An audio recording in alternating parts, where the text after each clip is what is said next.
I think a couple of points here. First is that the market is euphoric or not has to be thought through in terms of the business cycle, earnings cycle, capital cycle, and the behavioral cycle. So when you look at the business cycle, earnings cycle, and the capital cycle, it's in favor at this point in time in India.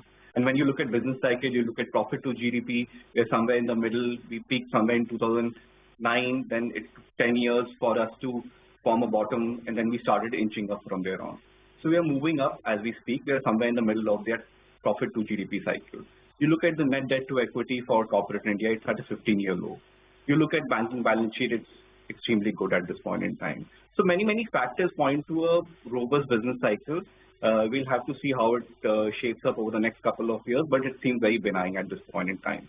When you look at the earnings cycle, it's fairly steady. Earnings are coming through for large, mid, small cap companies, supported by the business cycle. In terms of capital cycle also, it's not that every sector, a lot of companies are chasing or there's too much competition in all the sectors. So which is also helping the earnings cycle. Lastly, the only worry that we have when we look at the markets is the behavioral cycle. You look at how market participants are behaving. That is something, and you pointed out in the initial part of this particular program, how markets have moved up over the past 1 month, 2 months, 3 months.